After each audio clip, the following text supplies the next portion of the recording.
Bem-vindo ao Sucesso.pt.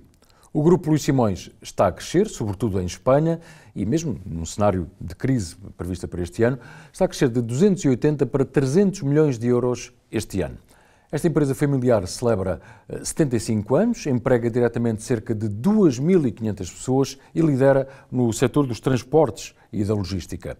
José Luís Simões revela que a maior adversidade que enfrentou enquanto líder desta empresa foi a crise há 40 anos, com a intervenção do FMI no país, aliás, foi a segunda intervenção. Explica a estratégia no mercado ibérico e defende que Portugal pode crescer 2 pontos acima da média europeia. O Centro Operacional no Carregado é o cenário para conhecermos melhor este caso de sucesso em português. Sr. José Luís Simões, já muito obrigado por nos receber aqui na sua sede, no Carregado. Posso começar por perguntar-lhe como é que está neste momento a Luís Simões? Como é que estamos a Luís Simões hoje? Sim, depois destes últimos anos com muitas imprevisibilidades, superámos-las e estamos de novo numa dinâmica interessante. Em 22 já estávamos a superar o 2019 e estamos a encontrar soluções para adversidades novas que não vimos antes. E isso nos permite um crescimento mais significativo em Espanha, porque o mercado é maior, mas estamos relativamente bem no que diz respeito àquilo que queremos fazer e que sabemos fazer. Atualizar-nos, ajustar-nos à mudança e respeitar os nossos valores. E isso estamos a trabalhar duramente com o apoio dos grandes clientes. Mas olhando para alguns números, eu sei que sabe de cor, estou só aqui a olhar para a cábula. Em 2022, portanto, as vendas foram de 269 milhões de euros. Como é que deverá fechar este ano? Não tenho o último ano. Não tenho o número de memória, mas é à volta de 277 ou 276. Consolidado. Os números não consolidados são maiores, mas consolidados são esse valor. Aquilo que se vende ao mercado. E esperamos, temos a esperança de que vamos conseguir chegar aos 300 milhões em 24. Com a economia a contrair-se, mas mesmo assim acreditamos que é possível. Tem uma operação que vai explicar já a seguir, portanto, em Portugal, com um centro muito importante também perto de Madrid, em Guadalajara. No total, quantas pessoas emprega? 2.450, 60, mas esse número é um número que flutua muito ao dia, porque como estamos muito dispersos e descentralizados por regiões muito diferentes, há atividades que estão a crescer e há atividades que estão a ajustar-se e temos vindo tendencialmente a crescer nesse contexto. Não esquecer que a esse número há que adicionar sempre o outsourcing que é feito numa perspectiva de transportes, mas também numa perspectiva de operações de segurança, de limpeza, de vigilância. Há aqui uma série de operações que também são... Portanto, os postos de trabalho indiretos serão, se calhar, o dobro. Eu não diria que esses são indiretos, porque os indiretos é aqueles que são de fora. São aqui... Há aí o dobro de subcontratados, nomeadamente porque há uma grande componente de operações de transporte, mas também há uma quantidade brutal de pessoas que são indiretas, sim. Quando olhamos para o mapa ibérico e o centro operacional, portanto, aqui na região de Lisboa, também no Porto e depois na região de Madrid, portanto, são estes os 3 pilares? Não, há um quarto pilar também na zona da Catalunha, onde temos 5 centros de operações. Nós estamos num grupo que está a celebrar agora praticamente 75 anos. 75 anos, desde a chegada do primeiro caminhão. Também aqui, como noutras áreas, se começou mais cedo, mas se calhar é menos sensível para o comum dos mortais, que já eram atividades, transportar hortaliça para os mercados em veículos de tração animal, mas vivíamos na Segunda Guerra Mundial e havia muitos constrangimentos. E esse tempo é difícil de recuperar para agora e se calhar pouco útil. Mas olhando, não digo para os 65 anos, mas os últimos anos, desde os anos 90 do século passado, em que houve, e eu creio que é interessante analisar aqui fatores críticos de sucesso da organização e o seu modelo organizacional, foi muito baseado em inovação de processos, de centros operacionais. Essa foi uma pedra de toque? Sim, foi. E já agora dizer que nem sempre esses sucessos de inovação que nos enchia de esperança e de entusiasmo correram bem, porque quando vínhamos ali nos anos 80, em 82, 83, as coisas iam impecavelmente, diria, com uma dinâmica muito interessante. Tínhamos introduzido sistemas de informação, que é uma coisa que o setor introduziu 10 a 15 anos depois. Portanto, nós tínhamos introduzido sistemas de informação ainda num ambiente bastante básico, mas já com sistemas como periféricos e permitiam controlar as operações. Veio o FMI em 84 e uma travagem a fundo e ficamos com os clientes a não ter trabalho. E fomos para a Espanha, essa é a razão. Já o nosso querido Hernani Lopes, nessa altura, dizia qual é a palavra que você não percebeu, não há dinheiro, e esse tema levou a que as empresas não pagassem, e nós, para se manter, apanhamos aí um susto. Talvez o maior susto de sempre que tenha apanhado é constatar que uma empresa que até ia bem, e nos estávamos a propor evoluir para uma dimensão relativamente distante, éramos uma empresa regional, com algumas soluções no Porto e em Lisboa e no Algarve, mas tínhamos uma capacidade e deixamos cair. Não que a empresa falisse, mas teve situações difíceis. Foi necessário tomar aí medidas que essas talvez podem ser muito úteis. Perceber que não estávamos a perceber o que se passava, fomos fazer formação superior, depois para o técnico, os diferentes irmãos, e fomos talvez o primeiro curso que deu lugar ao INDEGIS, que é hoje uma escola de negócios relevante, e a partir daí percebemos que poderíamos ter uma linha de orientação. Vinha aí a Comunidade Europeia e definimos linhas gerais de orientação que tinha como base, em 92, sermos líderes em Portugal. E sabe o que aconteceu? Em 92 éramos líderes em Portugal. Sim, foi possível. Agora, pegando ainda de novo na questão da inovação e até aspectos de automação, nós estamos num edifício que aqui ao lado ou aqui por baixo tem boa parte do centro operacional completamente automatizado. Não é? Sim, esse é outro dos temas. Se nos veículos, na distribuição, tem sido mais difícil introduzir sistemas autónomos ou automáticos. Nas operações, recordar que em 97, quando abrimos o primeiro centro estruturado aqui no Carregado, ele já não tinha papéis, tudo era com Wi-Fi. E se pensarmos também que em 2008 arrancamos com um armazém em que só não está automatizado as questões de domínio da segurança do que entra e da segurança do que sai. Tudo mais está automatizado.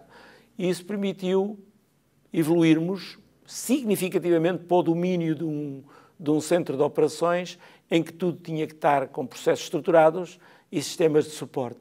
O desenho deste centro, ainda hoje há poucos centros como este na Europa, em operadores logísticos, o modelo e os processos são da Luís Simões, a automação era da então EFASEC, que agora é outro nome, mas foi bem conseguido. A prova é de que 15, 16 anos depois ainda funciona.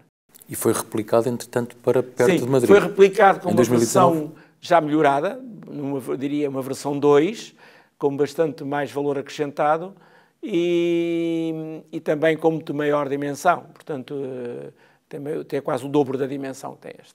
O mercado espanhol, neste momento, pesa quanto no total do Na Luís Simões já pesa mais de 50%, aproxima-se em 24% dos 60%, e porque cresce a um ritmo diferente, porque aí o mercado é maior, muitíssimo maior, várias vezes maior.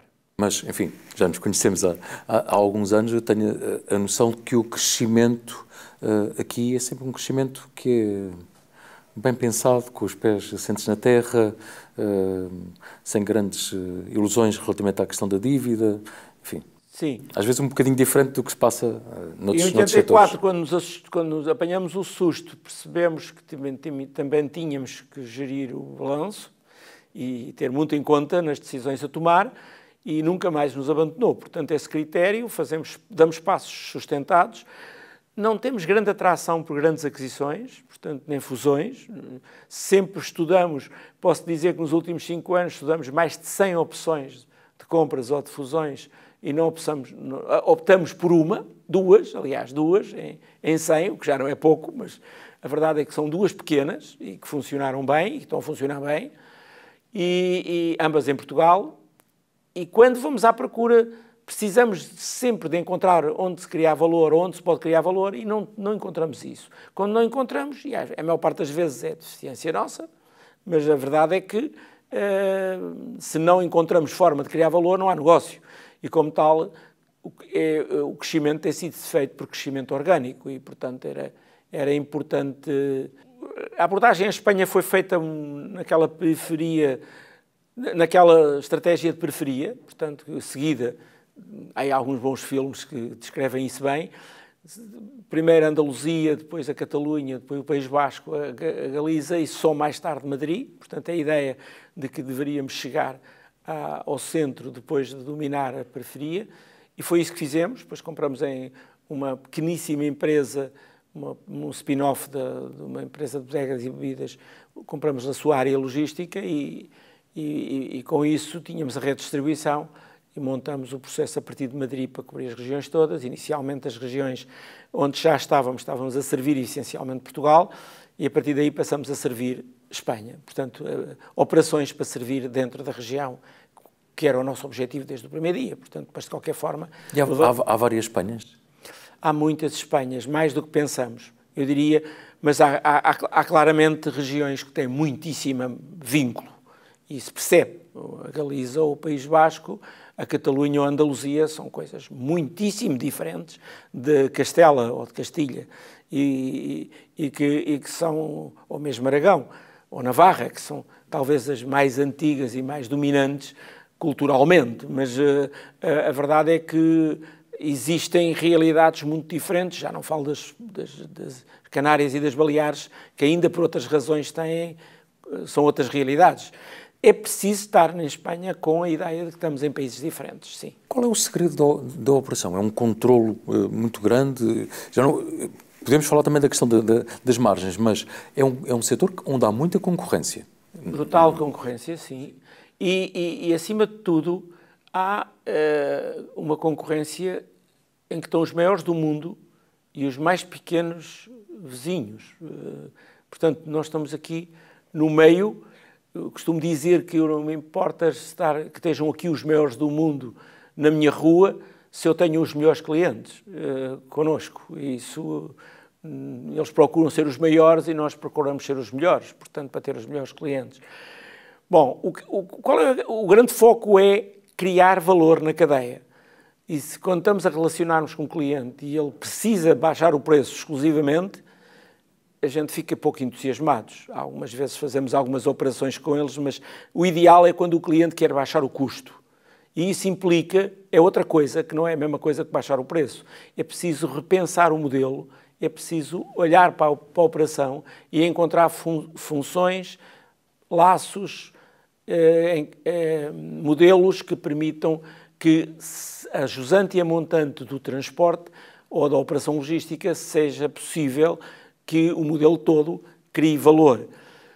Somos um operador integrador na Península Ibérica, talvez o único que é verdadeiramente integrador e que tem a capacidade de poder operar as diferentes elos, desde ir buscar à fábrica até entregar na casa das pessoas. Começando primeiro pelas pessoas, há um desafio também de recursos humanos, seja para quem está, enfim, a verificar toda esta e a rastrear toda esta operação logística, mas quem está aos comandos, enfim, de um caminhão, é um setor que é exigente relativamente a essa matéria, de ter formação, ter pessoas disponíveis. Se me permite, eu gostaria de começar por duas funções na organização que merecem o meu maior respeito.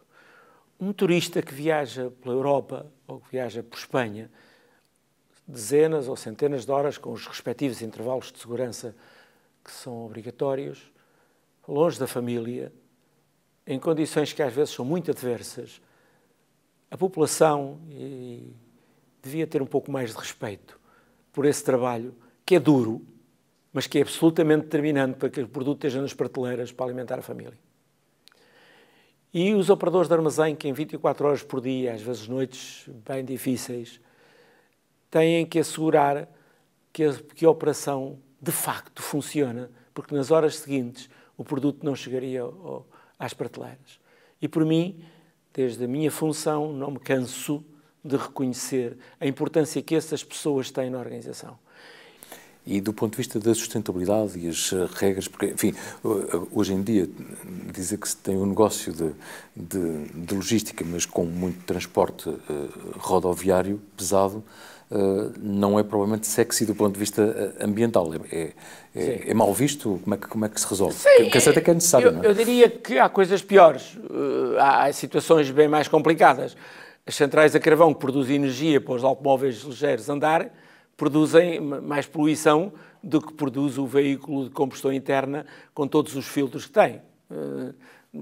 É apenas um detalhe. Embora reconheça que essa é uma solução que tem que evoluir. Nunca tivemos tão perto de ter soluções de poupar o ambiente como estamos agora. A tecnologia finalmente está a se aproximar das soluções. O motor de combustão interna tem mais de 100 anos. Às vezes adaptamos, melhoramos-lo, mas tem sido difícil encontrar uma solução mais eficiente do que o motor de combustão interna. Mas recordava-lhe que nos anos 90, quando introduzimos áreas logísticas, nunca introduzimos um motor de combustão interna dentro de um armazém. Portanto, os armazéns estão proibidos de entrar unidades de combustão interna. Quer dizer, sejam empilhadores ou seja o que for. Tudo é elétrico desde essa altura. E temos seguido os princípios das recomendações europeias. As frotas são novas, com vidas úteis muito baixas e com as atualizações tecnológicas do Euro 5, Euro 6, desde que foi instalado o Euro 1, o Euro 2 e o Euro 3, sempre estávamos a investir sempre na frota mais atualizada possível para que mantivéssemos as preocupações do menor impacto possível. Recentemente, talvez em 2008, após 75 anos é recentemente, fizemos o nosso primeiro relatório de sustentabilidade e nos comprometemos com a sociedade em divulgar o que é que estávamos a fazer. E desde então não paramos de o fazer. Este ano recebemos pela 5ª vez consecutiva a medalha de ouro do EcoVadis, é uma plataforma internacional que tem cobertura e reconhecimento de que somos consistentes na nossa sustentabilidade. E nos comprometemos com a plataforma da ONU SBTI para a sustentabilidade para 2032, de reduzir significativamente a nossa contribuição para a pegada de...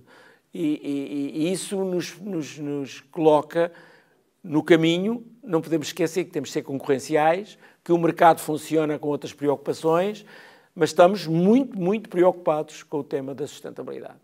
Do ponto de vista de governance, e sabendo que, obviamente, tem envolvidos os seus filhos na operação, como é que está a fazer, ou como é que está a planear a passagem de testemunho? Bom, a primeira questão que eu gostava de deixar aí claro, não há modelos copiáveis. Eu acompanho o tema das empresas familiares e da problemática da sucessão desde os anos 80, com o Instituto de Empresa Familiar em Espanha. Fui também fundador da Associação Portuguesa de Empresas Familiares, portanto, nos anos 90. Achamos que as pessoas não podem ir para casa e dizer isto hoje aconteceu, perdemos um cliente, houve um incêndio, houve um desastre, e depois querer que os familiares venham trabalhar para a empresa. Não sei se recorda deste episódio, que algumas vezes alguém contava num episódio que um pai chegava em casa e dizia isto tudo, e depois olha para um filho e diz, e um dia isto vai ser tudo teu, e ele diz, nem pense. Portanto, sim, há um trabalho aí, a organização foi-se desenvolvendo, criamos um conselho de família em que envolve o acompanhamento da família sem interferir nos negócios, mas que vai mantendo informada a família, que o acesso à gestão e à administração é controlado e garantido por um parasocial. Há aqui um modelo de governo assente em cima da segunda e da terceira geração na administração.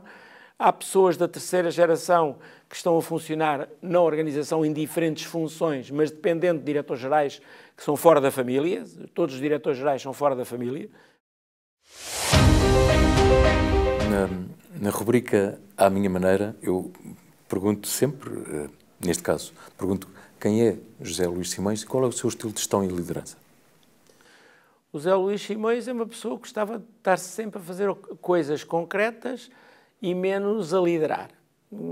Fui sempre habituado a fazer coisas. E quando dou comigo a fazer as coisas da minha secretária, o que também não é um bom sinal.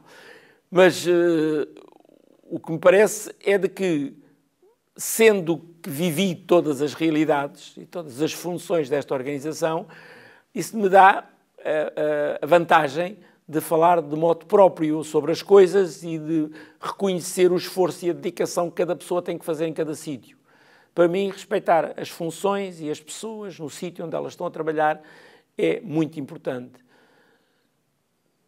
A confiança é uma coisa que me destaca e que eu tenho dificuldade em trabalhar em ambientes que não sejam de confiança, embora tenha a maior das facilidades em trabalhar em ambientes muito adversos. Mas preciso, naturalmente, trabalhar com confiança. Confiança de clientes, confiança de fornecedores, mas, acima de tudo, confiança das nossas pessoas, dos nossos diretivos. Razão pela qual temos uma equipa estável. Sinto-me relativamente bem por esse trabalho feito, sabendo e tendo consciência de que não fiz tudo bem, que hoje sei mais o que não sabia, o que não conhecia e que não fiz bem, e que tenho muito para aprender, e que agora os meus netos são muito mais ágeis no digital que eu. Portanto, embora, como sabe, tenha uma grande apetência para o digital, percebo que eles são ágeis e eu preciso dessa agilidade, que já aos 73 anos já não é tão fácil. Na rubrica Sim Conseguimos, eu pergunto-lhe qual é que terá sido a maior adversidade ou o maior obstáculo que encontrou, em termos profissionais e também em termos pessoais, e como é que superou? Tenho menos visibilidade de como é que superei, porque se teria que dizer naquele momento me impliquei completamente. Como diria, dei tudo o que tinha, correndo todos os riscos, para que fosse possível superar. Foi o tema em 84 com a situação do FMI. Recordar que metade da economia portuguesa ou mais estava nacionalizada, portanto, não esquecer isto, e essas empresas todas deixaram de pagar, portanto, é um detalhe. Mesmo os pagamentos que tinham assumido antes, se tinham letras ou outras coisas, também deixaram de pagar isso, portanto, a gente não só deixou de receber, como tinha que pagar as coisas que eles não pagavam. Portanto, foi difícil, tenho que reconhecer, mas implicámos-nos completamente e foi possível fazê-lo. Fomos para a Espanha, agarramos só o balanço, negociamos com a banca, reformulamos os pagamentos de forma estruturada a permitir que em 2, 3 anos tivéssemos uma tesouraria sustentável que não mais deixou de funcionar com o mesmo formato, que é agregar-se e garantir que todos os pagamentos são possíveis fazer nos prazos, e desde 87 para cá. E a pandemia também foi um grande desafio? A pandemia foi um grande desafio, mas não foi o maior susto. A gente já estamos habituados a viver ambientes críticos. O ataque informático, sim, foi um grande susto. E devo dizer que esse já me apanhou mais tarde e quando a gente vê a destruir-se tudo à nossa frente, à frente do ecrã, éramos menos rápidos a desligar sistemas do que eles a destruírem as bases de dados. Portanto, o que é verdade é que em muito pouco tempo, no mesmo dia já tínhamos 40% da atividade a funcionar, no dia seguinte 70%, e no terceiro dia 95%, e no quinto dia tínhamos toda a atividade a funcionar em pleno. Perdemos alguns dados recuperáveis, porque tínhamos algumas fontes diferentes, e foi possível fazer isto mantendo os clientes com os produtos nas prateleiras. E foi muito importante isso. Na rubrica Portugal 2043, qual é a sua visão? Enfim, em 2043 Portugal estará a celebrar 900 anos como Estado-nação mais antigo da Europa, com fronteiras definidas. Qual é a sua visão como cidadão, não apenas como empresário, como gestor? Porque já cá estou há muitos anos, percebo uma coisa. em termos atuais, embora digam que a Europa está velha e essas coisas todas, mas as grandes invenções e as grandes inovações e mesmo aquilo que permeia a sustentabilidade do ser humano sai da Europa e não do mundo, do resto. A verdade é que eu creio que estamos muito melhor, em melhores condições do que estávamos há 20 anos atrás. Diria que temos vindo para a frente 20 anos atrás. Temos demasiado foco em distribuir riqueza e a ausência de foco dos políticos e da administração em criar riqueza. Há um mundo de gente a retirar energias com imensas... Temos aqui dezenas de pessoas a produzir todos os dias informação para dar ao Estado. Quer dizer, que depois do lado de lá também têm dezenas ou centenas de pessoas para as gerir. E isso não cria valor nenhum. Só retira valor e competitividade e flexibilidade das empresas. E isso me preocupa muito. Muitíssimo, porque eu creio que Portugal se tem que libertar dessas, com a ajuda do digital. Não estou a dizer que não tenhamos que ter impostos, e que não tenhamos que ter administração, e que não tenhamos que ter governo, e que não tenhamos que ter isso tudo. Temos de ter e temos de pagar. Mas há um peso excessivo do Estado e da carga fiscal. Sim, e da burocracia. E desnecessário. E desnecessário. Imensas coisas são absolutamente desnecessárias. E eu creio que este foco, que é um foco que alguns acham necessário porque nunca viveram a necessidade de criar soluções se não morriam, a empresa desapareceria se não criassem soluções que permitissem evoluir para uma dimensão diferente. O que me parece a mim é de que existem muito melhores condições hoje do que haviam há 20 anos, sendo verdade que não temos desemprego, o que é uma felicidade, porque o desemprego é marginal, mas reconheçamos todos, aqueles que quisermos, que há imensa economia para fazer na produtividade das pessoas. Vejamos isto. Entramos nas cidades todos ao mesmo tempo, milhares, milhões de horas que se perdem todos os dias, desperdiçadas. Podiam ajustar aquilo para que as pessoas entrassem mais linearmente nas cidades e saíssem. E os caminhões param milhões de horas à espera para carregar ou para descarregar, ou em filas de trânsito. E são improdutividades absolutamente dispensáveis no país. A quantidade de água que se perde, portanto, falta faz em muitos sítios, porque as canalizações estão velhas e não deram manutenção. Se calhar porem as pessoas que estão a criar burocracia às empresas a repararem as tubagens para que elas não percam a água, e estão preocupados que as pessoas gastam água. Eu digo que estou preocupado porque perdem a água nas canalizações.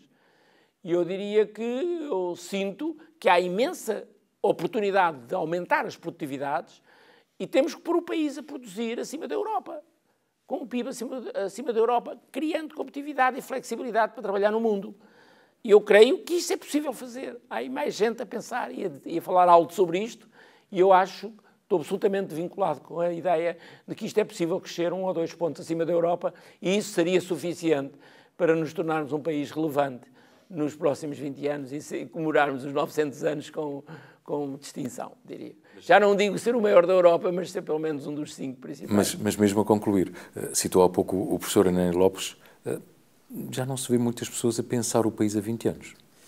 Esse é o problema... Desculpe lá eu dizer isso tão agressivo. Os incompetentes, as pessoas que não têm talento, não deixam que os que têm talento vão assumir responsabilidades.